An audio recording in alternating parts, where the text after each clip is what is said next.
যেই বাবা মা সারাটা জীবন নিজে খেয়ে না খেয়ে সন্তানকে লালন পালন করে, শেষ বয়সে এই বাপ মাকে দেখার কেউ থাকে না। নিজে যখন হাঁটতে পারতো না, বাবা ওর হাত ধরে হাঁটায়। বাবা যখন হাঁটতে পারে না, বাবার হাতে একটা লাঠি ধরায় দেয়, ও হাত ধরে হাঁটাতে পারে না। সন্তান হিসেবে আমরা এখন অপদার্থ, নোংরা প্রজন্ম, এই যে বুদ্ধি প্রতিবন্ধী টিকটক প্রজন্ম। না জানে বাপের সম্মান, না জানে মায়ের সম্মান, না জানে বাপ কি জিনিস, না জানে মা কি জিনিস। যাদের বাবা মা নাই তারা জানে বাবা মা কি জিনিস। আমাদের মধ্যে যাদের বাপ মা মারা গেছে তারা জানে বাপ মা কি জিনিস, যাদের বেঁচে আছে এরা জানে না। নবী সাল্লাল্লাহু আলাইহি ওয়াসাল্লাম বলেছেন, ওই ব্যক্তির জন্য ধ্বংস যে ব্যক্তি পিতা মাতাকে পেয়েছে তাদের খেদমত করে জান্নাত লাভ করতে পারে নাই। এই ব্যক্তির জন্য চরম ধ্বংস। পিতা মাতাকে কষ্ট দিয়েন না। মায়ের প্রসব বেদনার একটা সেকেন্ডের ঋণ আপনি শোধ করতে পারবেন না। লুকমান আলাইহিস সালাম তার সন্তানকে বলছেন, ইয়া বুনাই লা তুশরিক বিল্লাহ ইন্নাশ শিরকা লাযুলমুন আযীম ওয়া ওয়াসাইনাল ইনসানা বিওয়ালিদাইহি হুসনা। তোমার পিতামাতার সাথে ভালো আচরণ করো।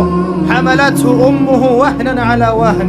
তোমার মা তোমাকে কষ্টের পর কষ্ট লালন করে সহ্য করে এই যে প্রসব করেছে। ওয়াফিসালুহু ফি আমাইন, 2 বছর দুধ পান করিয়েছে। এই ঋণ শোধ করতে পারবে কেউ? দাসী মনিককে জন্ম দিবে মানে দাস দাসীর মতো আচরণ করা হবে পিতামাতার সাথে। এটা এখনকার সাইন। আপনি এই বিশ্বের দিকে তাকান, দেখেন কি হচ্ছে। সাহাবায়ে কেরাম রাদিয়াল্লাহু আনহুম মসজিদে বসে একটা বিষয় নিয়ে কথা বলছেন। নবী সাল্লাল্লাহু আলাইহি ওয়াসাল্লাম পাশ দিয়ে যাচ্ছেন, জিজ্ঞাসা করলেন, তোমরা কি নিয়ে কথা বলছো? সাহাবীরা বলছেন, আমরা আলামাতুস সাআ নিয়ে কথা বলছি ইয়া রাসূলুল্লাহ। আমরা কিয়ামতের আলামত নিয়ে কথা বলছিলাম। সাহাবীরা কথা বলছেন কিয়ামতের আলামত নিয়ে, তাদের কোনো দরকার আছে কথা বলার? তারা তো জান্নাতে যাবেন সার্টিফিকেট প্রাপ্ত, তাদের কোনো দরকার আছে এগুলো চর্চা করার? তারা চর্চা করছেন, আলামত নিয়ে কথা বলছেন। নবীজি বললেন, শোনো, 10টা আলামত না আসা পর্যন্ত কিয়ামত হবে না, এত টেনশন নিও না। 10টা আলামত না আসা পর্যন্ত কিয়ামত হবে না। দাজ্জাল, ঈসা ইবনে মারইয়াম, ইয়াজুজ মাজুজ, আপনার দাব্বাতুল আরদ, আপনার 3টা ভূমিকম্প ইত্যাদি ইত্যাদি, এরকম 10টা আলামত আসবে, তারপর কিয়ামত। তো সাহাবীরা যে বসে বসে কথা বলছেন কিয়ামত নিয়ে, তারা কি বুঝতেন না যে কি করা লাগবে ইসলামের জন্য, কি করা লাগবে না? নাকি আমি বেশি বুঝি? তারা কি জন্য কথা বলছিলেন? কারণ তারা আগামীর প্রস্তুতি যাতে গ্রহণ করতে পারে। কেউ যদি মৃত্যুর আলোচনা করে, পরকালের আলোচনা করে, শেষ জামানের কথাবার্তা বলে, আলোচনা করে, এটা কি এই কারণে যে মানুষ হতাশ হয়ে বসে থাকবে? নাকি এই কারণে বরং তারা আরো উজ্জীবিত হোক এবং সময়টাকে কাজে লাগাক, আগামীর দিনগুলোকে ইবাদত করে কাটিয়ে দেখ? কোনটা উদ্দেশ্য? উদ্দেশ্য কোনটা? তো এই ব্যক্তি জিজ্ঞাসা করছেন কিয়ামতের আলামত বলেন। নবীজি 2টার মধ্যে একটা বললেন, এটা দাসী তার মনিবকে জন্ম দিবে, যেটা আপনি এখন দেখতে পাচ্ছেন। 2 নাম্বার তিনি বলছেন, লিসেন, এই হাদিসে এটাই লাস্ট। 2 নাম্বার তিনি বলছেন, ওয়ান তারাল হুফাতাল উরাতাল আলাতা রিয়া আশ-শাই ইয়াতাতাওয়ালুনা ফিল বুনিয়ান। যখন তুমি দেখবে যে সমাজের সবচেয়ে দরিদ্র শ্রেণীর মানুষ, যাদের পায়ে স্যান্ডেল ছিল না এবং গায়ে কোনো জামা ছিল না, পায়ে স্যান্ডেল ছিল না, কত দরিদ্র চিন্তা করেন, গায়ে জামা ছিল না, কত দরিদ্র চিন্তা করেন, এরা ইয়াতাতাওয়ালুনা ফিল বুনিয়ান, উঁচু উঁচু অট্টালিকা নির্মাণের প্রতিযোগিতা করবে। প্রতিযোগিতা, কম্পিটিশন। নির্মাণ করবে এটা বলা হয়নি, কম্পিটিশন করবে। তোমার 10 তো আমার 15, তোমার 15 আমার 20, তোমার 100 আমার 200, কম্পিটিশন করবে। আজকে থেকে 200 বছর আগে পৃথিবীর দিকে তাকান, পৃথিবীর এই প্রত্যেকটা শহর, বড় বড় নগরগুলোতে এত উঁচু উঁচু কনস্ট্রাকটিভ বিল্ডিং ছিল, এই প্রতিযোগিতা ছিল। সুবহানাল্লাহ। আর কোন সাইনের জন্য অপেক্ষা করছেন? এখন আপনাকে বলি, যে ব্যক্তির পায়ে স্যান্ডেল নাই, গায়ে জামা নাই, সে কিভাবে এটা করতে পারে? উত্তর দেন দেখি, কিভাবে সম্ভব বলেন? কে বলছেন? এক ভাই বলছেন সুদ। এক্স্যাক্টলি রাইট অ্যান্সার, সুদ। আপনি যান, সুদের লোন নেন, বিল্ডিং তোলেন এবং সারা জীবনের ঘানি টানতে থাকেন, লোনের ঘানি টানতে থাকেন, প্রতিযোগিতা করতে থাকেন। সুদের মধ্য দিয়ে বড় লোকের কোনো ক্ষতি হয় না, বড় লোক আরো ধনী হতে থাকে, সুদের মধ্য দিয়ে দরিদ্র আরো দরিদ্র হতে থাকে। ব্যাংক ওই যাকে লোন দিয়েছে ওর রক্ত চুষবে, আর এ যে লোন নিয়ে বাড়ি করেছে এ ভাড়াটিয়ে রক্ত চুষবে, আর ভাড়াটিয়ে ভাড়া দেওয়ার জন্য দুর্নীতির আশ্রয় নিবে, অসৎ পথে যাবে, সমাজের কাঠামোটা কলাপস করে দেবে। একটা প্রবলেমের সাথে আরো অনেক বিষয় জড়িত থাকে। 1 নাম্বার হচ্ছে রিবা, যার মধ্য দিয়ে এটা করা সম্ভব। আর 2 নাম্বার হচ্ছে কি? আত্মসাৎ, অন্যের সম্পদ অন্যায়ভাবে আত্মসাৎ করতে পারলে আপনি রাতারাতি এই পর্যায়ে যেতে পারবেন ইনশাল্লাহ। অন্য পদ্ধতি আছে? একজন মানুষ হালাল খেয়ে হালাল পথে থেকে খুব সহজ এরকম 10, 20, 50 তলা বিল্ডিং করা খুব সহজ? এত সহজ না। এই হাদিসে নবী সাল্লাল্লাহু আলাইহি ওয়াসাল্লাম এই দুইটা আলামত বলেছেন। অন্যান্য হাদিসগুলো তিনি আরো অনেক কথা বলেছেন। ফর এক্সাম্পল, আমি কয়েকটা বলে শেষ করছি, বড় কয়েকটা বলছি। ফর এক্সাম্পল, শিরিক বেড়ে যাবে। কি বেড়ে যাবে? শিরিক বেড়ে যাবে। ভণ্ড নবীদের আগমন ঘটবে। সময়গুলো সংক্ষিপ্ত হয়ে আসবে। একটা বছর একটা মাসের মতো চলে যাবে, একটা মাস একটা সপ্তাহের মতো চলে যাবে, একটা সপ্তাহ একটা দিনের মতো চলে যাবে। সময় কি দ্রুত যাচ্ছে না? আপনি কি বুঝতে পারছেন সময় দ্রুত যাচ্ছে? চাঁদ দ্বিখণ্ডিত হয়ে যাবে। চাঁদ কিন্তু দ্বিখণ্ডিত হয়ে গেছে। সূরা কমারের 1 নম্বর আয়াত পড়ে দেখেন।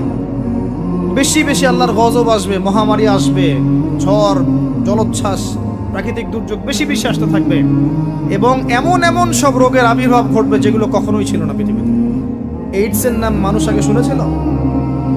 HIV-র নাম মানুষ শুনেছে? এখন এইসব যে ভাইরাস চলছে এগুলোর নাম আগেকার জেনারেশন শুনেছিল কখনো? এরপরে যেগুলো আসবে সেগুলো আমরাও শুনি নাই, আমাদের পরের প্রজন্ম শুনবে। এটাই শেষ না, আরো আসবে। নবীজি আরো বলে গেছেন, বেশি থেকে বেশি মানুষ সুদ খাবে। যে ব্যক্তি সুদ থেকে দূরে থাকতে চাইবে তার গায়েও এসে সুদের ছিটা ফোঁটা লাগবে। মুসলিমদের মধ্যে বিভক্তি বেড়ে যাবে, আপোষে হানাহানি কাটাকাটি বেড়ে যাবে, হারাজ হত্যাকাণ্ড বেড়ে যাবে। এত বেশি হত্যাকাণ্ড হবে যে মানুষকে হত্যা করছে ও জানবে না কেন হত্যা করছে, যে নিহত হবে সেও বুঝবে না কেন আমাকে মারা হবে। প্রথম বিশ্বযুদ্ধের ইতিহাস একটা লেকচারে বলেছি, সেকেন্ড ওয়ার্ল্ড ওয়ারের ইতিহাসটা বলেছিলাম। এগুলো দেখেন সারা বিশ্বে কত মানুষকে মারা হয়েছে বিগত শতাব্দীতে, 100-150 বছর দেখে নিন। হারাজ হত্যাকাণ্ড, প্রচুর হত্যাকাণ্ড। প্রথম ওয়ার্ল্ড ওয়ারেই মিনিমাম 3 থেকে 4 কোটি মানুষকে মারা হয়েছে। দ্বিতীয় ওয়ার্ল্ড ওয়ারে 7 থেকে 8 কোটি মানুষকে মারা হয়েছে। সামনে যেটা আসবে ওখানে দেখবেন পৃথিবীর 1/3 মানুষের শেষ। অপেক্ষা করতে থাকেন। আরো বলেছেন জেনা বাড়বে, জেনা ঘরে জেনা থাকবে। আরো বাড়বে পরকিয়া, ব্যভিচার। আপনার পারিবারিক কাঠামো ভেঙে যাবে, সমাজের বন্ধন বলে কিছু থাকবে না, ভেঙে যাবে। এটা তিরমিজিতে আছে এই হাদিসটা। মসজিদগুলো হবে চাকচিক্যময়, হেদায়েত শূন্য শেষ জামানায়। দেখেন মসজিদগুলো এক একটা তাজমহলের মতো, ভিতরে হেদায়েত নাই। ইসলামের খালি নাম থাকবে, মানুষ ইসলামের মূলনীতি থেকে সরে আসবে। কোরআনের খালি মাসহাফ থাকবে, মানুষ কোরআনের শিক্ষা থেকে সরে আসবে। মানুষ কোরআন পড়বে, কোরআনের মূল মেসেজগুলো, মূল নীতিগুলো ওর গলার নিচে নামবে না। হাদিস, মানুষ কোরআন পড়বে, কোরআনের শিক্ষাগুলো গলার ভিতরে ঢুকবে না। আছে না? এখন আপনি দেখেন কত মানুষকে দেখবেন কোরআন পড়তে জানেই না অর্থ কি জিনিস। আর যদি কেউ বলে অর্থ পড়ার দিকে উৎসাহিত করে, অর্থ পড়া উচিত, অর্থের দিকে যান বলবে, ওকে আবার বিতর্কিত করা শুরু করে দিবে। মানুষকে তো উৎসাহ দেওয়া দরকার যে আপনারা অর্থ পড়েন, তাহলে কোরআনের মূল মেসেজটা বুঝতে পারবেন। একজন আলেমের কাজ কি? মানুষকে কোরআনের মূল মেসেজটা শিক্ষা দেয়া, উৎসাহিত করা। আপনি তেলাওয়াত করলে তো নাকি পাবেনই, অবশ্যই প্রত্যেক হরফে 10 টাকা পাবেন, কিন্তু তেলাওয়াত করলেই কি অর্থ বুঝতে পারবেন? অর্থ না বুঝলে কি ভিতরের কথাগুলো হজম করতে পারবেন, শিখতে পারবেন? এটা বোঝার জন্য কি লাগে ভাই? সামান্য কমন সেন্স যথেষ্ট। নবীজি বলেছেন জেনা বাড়বে এবং নারীদের সংখ্যা বাড়বে, মেয়েদের সংখ্যা বাড়বে। মেয়েদের সংখ্যা বাড়তে থাকবে। এমন একটা সময় আসবে প্রত্যেক একজন পুরুষের জন্য 40 জন মহিলার দায়িত্ব চলে আসবে। স্ত্রী না ভাই, এত খুশি হওয়ার দরকার নেই, স্ত্রী কথা বলা হয়নি। 40 জন মহিলার দায়িত্ব চলে আসবে। আপনার মা, বোন, খালা, ফুফু সব মিলে দেখবেন 40টা ফ্যামিলি আপনাকে টানতে হচ্ছে, আপনি একজন পুরুষ। আস্তে আস্তে এগুলো বাড়ছে না? বাড়ছে। মহিলারা পুরুষদের পোশাক পরবে আর পুরুষেরা মহিলার পোশাক পরবে, এটা বড় সাইন। আরেকটা সাইন আছে যে মহিলারা এমন পোশাক পরে রাস্তাঘাটে ঘুরবে যেই পোশাক পরেও তারা নগ্ন থাকবে। নিসাউন কাসিয়াতুন আরিয়াহ মুইলাতুন মামিলাত। আখিরুজ জামানে এক শ্রেণীর নারী বের হবে যারা পোশাক পরেও নগ্ন থাকবে, অন্যকে আকৃষ্ট করবে, অন্যর দিকে নিজেও আকৃষ্ট হবে। আপনাদের এখানে এই ট্রেডিশন নাই? বলতে থাকলে ভাই রাত শেষ হয়ে যাবে, আমি আলোচনা গুটিয়ে নেওয়ার চেষ্টা করছি। মূল কথা হচ্ছে ভাই যে আলামতুস সাআ নিয়ে কথা বললে অনেক কথা বলা যায়। মূল বিষয়টা হচ্ছে আমাদের ইসলামের বেস, ইসলামের পিলার। মূল বিষয় হচ্ছে ঈমান, মূল বিষয় হচ্ছে ইহসান এবং আগামীর বিশ্ব সম্পর্কে সচেতনতা। যখন আমি দেখছি যে একটার পর একটা আলামত আসতেই আছে এবং যেতেই আছে, এবং এই বিশ্ব যা দেখছে আগামী বিগত বিশ্বটা দেখে নাই, তখন আমাদের উচিত প্রথমত সতর্ক হওয়া। প্রথম কাজ কি করা উচিত? সতর্ক হওয়া উচিত। একজন মানুষ বিশ্বাস করে কোরআনের সব আছে, হাদিসের সব আছে, ইসলামের সব আছে, কিন্তু আমল করতে গিয়ে পারে না। এই ব্যক্তিকে আল্লাহ পাক মাফ করতে পারেন না? পারেন ইনশাআল্লাহ। আরেকজন ব্যক্তির বিশ্বাসই হয় না যে ইসলামে সব আছে। সে মনে করে ইসলাম এই যুগে চলে না, ওই যুগে চলতো। সে মনে করে যে ইসলামে কোরআনে সব কিছু নাই, আংশিক বিষয় আছে, এগুলো আমরা ডিল করব। ভূরাজনৈতিক প্রেক্ষাপট, অর্থনীতি, সামাজিক নীতি, পলিটিক্স, এগুলো আমরা ডিল করব। ইসলাম হচ্ছে তসবিহ, তাহলিল, জিকির, আজকারের নাম। কিছু মানুষ এমনটাও মনে করে, আছে না? এদের জন্য জাহান্নামের আগুন ছাড়া কোনো জায়গা নাই, কোশ্চিন কালেও না। একজন ব্যক্তির আকীদা যদি ঠিক না হয়, তার আমল কোনো কাজে দিবে না। আর একজন ব্যক্তির আকীদা ঠিক আছে, ইসলামের সব আছে, কোরআনের সব আছে, হাদিসের সব আছে, আমি মানতে পারি না। আমি দুনিয়ার কারণে হোক, অন্যান্য চাপের কারণেই হোক, আমার বিভিন্ন স্বার্থের কারণেই হোক, আমি মানতে পারছি না, কিন্তু আমি বিশ্বাস করি যে সব ইসলামে আছে। একে আল্লাহ পাক মাফ করতে পারেন না? ইনশাআল্লাহ পারেন। অতএব আকীদা পরিষ্কার করেন। আল্লাহ বলছেন ইন্না দীনা ইনদাল্লাহিল ইসলাম, একমাত্র দিন আল্লাহর কাছে গ্রহণযোগ্য সেটা হলো ইসলাম। কথা বলেন, ইসলাম অর্থ কি? আত্মসমর্পণ। ইয ক্বালা লাহু রাব্বুহু আসলিম, যখনই তার রব তাকে বলেছেন আত্মসমর্পণ করো, ক্বালা আসলামতু লিরাব্বিল আলামিন, তিনি বলেছেন আমি জগৎসমূহের প্রতিপালকের নিকটে আত্মসমর্পণ করলাম। এই ব্যক্তিকে ইব্রাহিম আলাইহিস সালাম। যখনই আল্লাহ বলেছেন আত্মসমর্পণ করো, তিনি বলেছেন আত্মসমর্পণ করলাম। তিনি তো আমাদের নাম রেখেছেন মুসলিম, তাই না? হুয়া সাম্মাকুমুল মুসলিমিন। আল্লাহ বলছেন সন্তানকে আর তার মাকে রেখে আসো কাবা ঘরের পাশে, মরুভূমিতে, জনমানব শূন্য জায়গায়। তিনি বলছেন না যে আল্লাহ এর পিছনে যুক্তি কি, ওকে রেখে আসবো, এর পিছনে দর্শন কি, এর পিছনে বৈজ্ঞানিক ব্যাখ্যা কি? জিজ্ঞাসা করেছেন? ইব্রাহিম আলাইহিস সালাম জিজ্ঞাসা করেছেন, রেখে এসেছেন। একবার আল্লাহ পাক বলেছেন সন্তানকে জবাই করে দাও। ইব্রাহিম আলাইহিস সালাম বলেছেন কি জন্য জবাই করব? বাচ্চা মানুষ, এর পিছনে যুক্তি কি আল্লাহ, এর পিছনে দর্শন কি, বৈজ্ঞানিক ব্যাখ্যা কি? জিজ্ঞাসা করেছেন? যখন আল্লাহ যে আদেশ করেছেন আসলামতু লিরাব্বিল আলামিন, আমি আত্মসমর্পণ করলাম, সারেন্ডার, এর নাম ইসলাম। প্রত্যেকটা বিষয়ের পিছনে যুক্তি থাকবে, দর্শন থাকবে, বিজ্ঞান থাকবে, কিন্তু এগুলোর সীমাবদ্ধতা আছে। আল্লাহর জ্ঞানের কোনো সীমাবদ্ধতা নাই। কথা কি বুঝতে পারছেন? একটু কথা ধরতে হবে। ইসলাম আত্মসমর্পণের নাম। আত্মসমর্পণের মধ্য দিয়ে শান্তি অর্জন করা। একজন ব্যক্তি যদি আত্মসমর্পণ না করে শান্তি পাবে? শান্তি পাবে না, ওর ভিতরটা অস্থির হয়ে থাকবে। যখন সে আল্লাহর প্রতি পূর্ণ বিশ্বাসী হবে যে আল্লাহ পাকের প্রতিটা বিধানই আমার কল্যাণের জন্য, তখন দেখুন মনের শান্তি চলে এসেছে।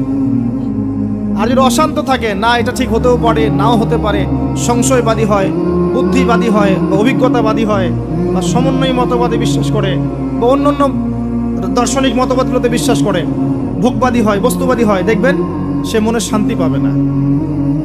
ইসলাম মানে কি ভাই?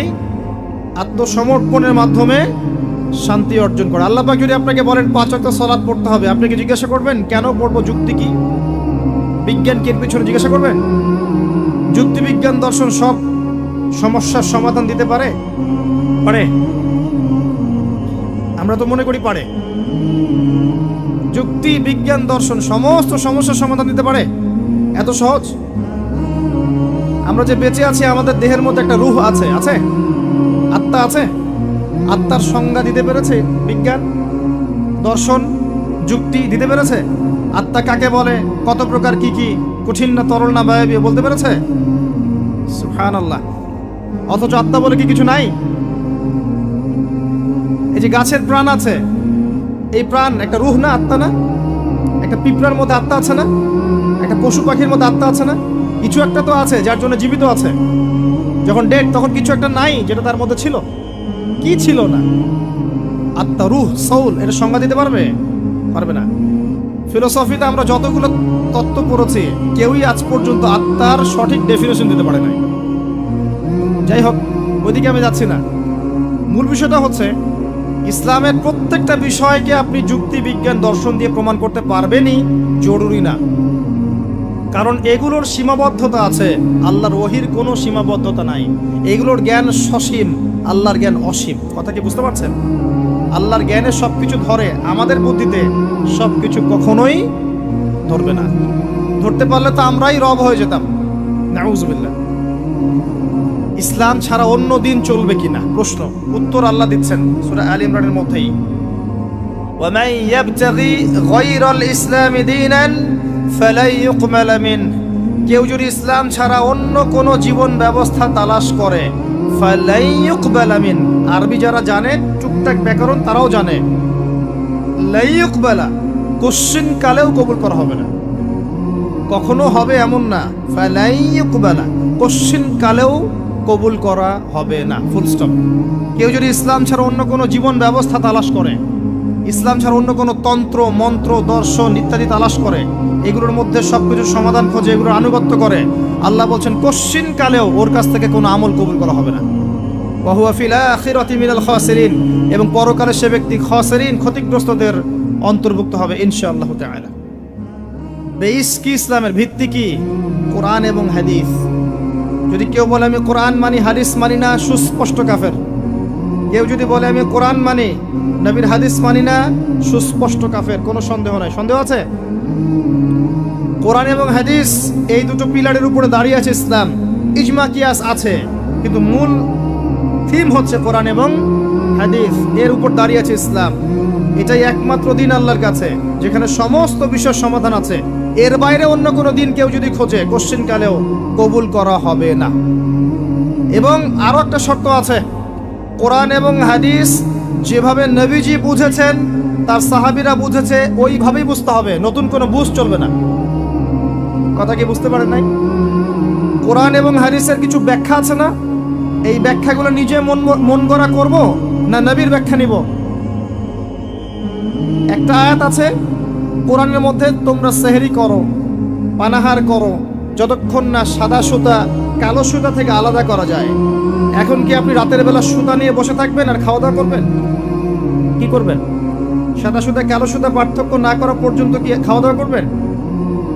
কি বুঝিয়েছেন আল্লাহ পাক এখানে? এই ব্যাখ্যাটা কে দিবে? আমি দিব না নবী দিবেন? একজন সাহাবী সুতা নিয়ে বসে আছেন, খাওয়া দাওয়া করছেন, এদিকে সুবহে সাদিক পার হয়ে গেছে। নবীজি পরে ডেকে বুঝালেন আসলে এর ব্যাখ্যা এটা নয়। এখানে আল্লাহ পাক রাতের অন্ধকার আর সুবহে সাদিক বুঝিয়েছেন, সাদা সুতা কালো সুতা। কে ব্যাখ্যা করলেন? নিজে স্বয়ং নবী সাল্লাল্লাহু আলাইহি ওয়াসাল্লাম। আরবি জানার পরেও, আরবি জাতীয়তাবাদে থাকার পরেও, আরবি ভাষা বোঝার পরেও সাহাবী ব্যাখ্যা করতে পারলেন না। আর এত সহজ আপনি অনুবাদ পড়ে ইসলামের ব্যাখ্যা করে ফেললেন। অনুবাদ পড়েই, তাফসীর পড়েই কোরআন নতুন নতুন মন গড়া ব্যাখ্যা করা শুরু করলেন। কোরআন এবং হাদিসের ওই ব্যাখ্যাই নিতে হবে যে ব্যাখ্যা সাহাবী করেছেন অথবা নবী সাল্লাল্লাহু আলাইহি ওয়াসাল্লাম করেছেন, প্রমাণিত। তাদের থেকে আসতে হবে। নিজের মন গড়া কোনো ব্যাখ্যা চলবে না, তবে ইস্তেহাদ চলবে। কি চলবে? ইস্তেহাদ মানে একটা মাসআলা দেয়া আছে, এই মাসআলার আলোকে আপনি অন্যান্য মাসআলা বের করতে পারবেন। যেমন আল্লাহ পাক বলেছেন মাদক খেও না, মাদক খেও না, এটা হারাম, ছেড়ে দাও। আচ্ছা, এখন এখানে তো কোরআনে তো সিগারেট শব্দ নাই, এখানে তো ইয়াবা শব্দ নাই, এখানে তো এই যে ফেন্সিডিল শব্দ নাই, গাঁজা শব্দ নাই, আফিম নাই, যেগুলো আপনাদের এখানে চাষ হয়, তাই না? তামাক নাই, এগুলো নাই। কোরআনে যেহেতু নাই তাহলে খাওয়া যাবে। ব্যাপারটা কেমন? কোরআনে মূলনীতি দেয়া আছে না? এখন যে কোনো বস্তুই যাই মাদকতা সৃষ্টি করবে সেটাই হারাম, সিম্পল। এই যে ইস্তেহাদ করলেন আপনি, এটার অপশন আছে, এর দরজা খোলা আছে, কিন্তু নতুন মন গড়া ব্যাখ্যা চলবে না। অন্যান্য সমস্ত ধর্মের ভালো ভালো জিনিসগুলোকে নিয়ে নতুন একটা ধর্ম চালু করলেন আর সবাইকে ওইদিকে ডাকছেন, এইসব তন্ত্রমন্ত্রে ইসলাম বিশ্বাস করেন। চূড়ান্ত সঠিক রিলিজিয়ন ইসলাম, এখানে সমস্ত কিছু সমাধান আছে, এখানেই সব কিছু আছে, এর বাইরে কিছু নাই। হ্যাঁ, ইসলামের কল্যাণের সাথে যদি কোনো কিছু মিলে যায় ওই বিষয়টা নিতে আমাদের কোনো আপত্তি নেই, কিন্তু কোরআন সুন্নাহর মূলনীতির সাথে কোনো কিছু যদি না মেলে সেটা মানতে মুসলিমরা কোশ্চিন কালেও বাধ্য নয়। এবং তালগোল পাকিয়ে সমস্ত ধর্মের কিছু নিয়ে একটা নতুন ধর্ম তৈরি করার অধিকার আল্লাহ কাউকে দেন নাই। এটা একটা প্রবৃত্তির দাসত্ব, নতুন ধর্ম। এটা একটা মানব সৃষ্ট ধর্ম। যে ব্যক্তি এগুলোতে বিশ্বাস করবে সে ইসলাম থেকে খারিজ হয়ে যাবে ইনশাআল্লাহ তাআলা। ওয়া হুয়া ফিল আখিরাতি মিনাল খাসিরিন। খুব সতর্ক থাকবেন, কোরআন সুন্নাহে যা আছে চূড়ান্ত, এর এর বাইরে কিচ্ছু নাই হকের, এর বাইরে আসলে কিছু নাই, এটাই চূড়ান্ত। যদি কোনো কিছু মিলে যায় কোরআন সুন্নাহর সাথে, মানতে আপত্তি নাই। যদি না মেলে, মুসলিম না মানাই তোমার জন্য ওয়াজিব, না মানাই তোমার জন্য ফরজ। আল্লাহ পাক বোঝার তৌফিক দান করুন, আমিন। আর একটা বিষয় হচ্ছে, এই ইসলাম কি নতুন কোন ধর্ম কিনা? উত্তর জি না। সৃষ্টির শুরু থেকে শেষ পর্যন্ত ইসলামই আছে, এর বাইরে কিছু নাই। আদম আলাইহিস সালাম মুসলিম ছিলেন, ইব্রাহিম আলাইহিস সালাম মুসলিম ছিলেন, নবী মুসা আলাইহিস সালাম বনু ইসরাইলের নবী, ইহুদিদের নবী, তিনি মুসলিম ছিলেন। ঈসা ইবনে মারইয়াম নাসারাতের নবী, মুসলিম ছিলেন। মুহাম্মদ সাল্লাল্লাহু আলাইহি ওয়াসাল্লাম মুসলিম ছিলেন। যত নবী রাসূল এসেছেন সবাই একটা ধর্ম নিয়ে এসেছেন, এর বাইরে কোনো ধর্ম নিয়ে আসেন নাই। কিন্তু এক একটা রিলিজিয়ন ছিল এক একটা অঞ্চলের জন্য, একটা সম্প্রদায়ের জন্য, নির্দিষ্ট সময়ের জন্য, স্থান এবং কালের জন্য। কিন্তু কোরআন এবং সুন্নাহ সমস্ত মানব জাতির জন্য। সুবহান। এই কোরআন এবং সুন্নাহ শুধু মুসলিমদের সম্পত্তি নয়, এটা সমস্ত মানব জাতির সম্পত্তি। তো এটা যদি কেউ মনে করে যে ইসলাম নতুন ধর্ম, মুহাম্মদ সাল্লাল্লাহু আলাইহি ওয়াসাল্লাম নিজে এটা প্রবর্তন করেছেন, এটা মিথ্যাবাদী। ইসলাম চির প্রাচীন, চির নতুন, চির আধুনিক। কথা কি বুঝতে পারছেন? ইসলাম নতুন কোনো ধর্ম নয়। একদম নূহ থেকে শুরু করে, আদম থেকে শুরু করে মুহাম্মদ সাল্লাল্লাহু আলাইহি ওয়াসাল্লাম পর্যন্ত সবাই একই দাওয়াত দিয়ে গেছেন, কুলু লা ইলাহা ইল্লাল্লাহ তুফলিহুন। তোমরা সবাই বলো লা ইলাহা ইল্লাল্লাহ, আল্লাহ ছাড়া কোনো ইলাহ নাই, সফল হয়ে যাবে ইনশাআল্লাহ। ওয়া লাকাদ বাআসনা ফি কুল্লি উম্মাতির রাসূলা আন ইবুদুল্লাহ ওয়াজতানিবুত তাগুত। আল্লাহ বলছেন, আমি প্রত্যেকটা সম্প্রদায়ে নবী পাঠিয়েছি, রাসূল পাঠিয়েছি এই দুইটা দাওয়াত দিয়ে। আল্লাহর ইবাদত করো, তাওহীদে থাকো, শিরিক করো না, আর তাগুতকে বর্জন করো, আল্লাহ বিরোধী শক্তিগুলোকে বর্জন করে দাও। এটাই ছিল দাওয়াতের মূলনীতি। সবাই একই দাওয়াত নিয়ে এসেছে, সবাই মুসলিম ছিলেন। তাহলে সমস্যা হলো কিভাবে? সমস্যা হলো এভাবে, যখন একজন নবী ইন্তেকাল করেছেন, তার পরবর্তীতে তার কওম আস্তে আস্তে আস্তে আস্তে ধর্মগ্রন্থকে বিকৃত করা শুরু করছে। এখন হাদিসের নামে অনেক জাল হাদিস নাই, আছে না? অনেক জাল হাদিস, তারপরে অনেক উল্টাপাল্টা হাদিস মানুষ বলে বেড়াচ্ছে না, যেগুলো কোনোদিন শোনেন নাই জীবনে, আছে না? তো আল্লাহ পাক কোরআন সংরক্ষণ করেছেন, কোরআনের মধ্যে কেউ একটা চুল পরিমাণ ঢুকাতে পারবে না, বের করতে পারবে না। হাদিসের নামে অনেকেই জালিয়াতি করেছে, করে নাই? এখানে যদি এই সমস্যা হয়, তাহলে আগের ধর্মগ্রন্থগুলোর কথা চিন্তা করেন, চিন্তা করে দেখেন। মানুষ এভাবে নিজেদের স্বার্থে, কখনো ধর্মের স্বার্থে, কখনো দলের স্বার্থে, কখনো রাজনৈতিক স্বার্থে, কখনো ইহুদি খ্রিস্টানদের প্ররোচনায় বিভিন্ন রকম তন্ত্রমন্ত্র শুরু করেছে এবং শরীয়তকে বিকৃত করার চেষ্টা করেছে। এটা শুরু থেকেই ছিল, এভাবেই আস্তে আস্তে ধর্মগুলো বিকৃত হয়েছে। যখনই একটা ধর্ম বিকৃত হয়েছে, আসমানি কিতাবকে বিকৃত করা হয়েছে, আল্লাহ পাক নতুন নবী পাঠিয়েছেন, নতুন আসমানি কিতাব পাঠিয়েছেন। কিন্তু কিয়ামত পর্যন্ত কোরআন এবং হাদিসের বাইরে নতুন কোনো কিতাব আসবে? আর কোনো নবী আসবেন?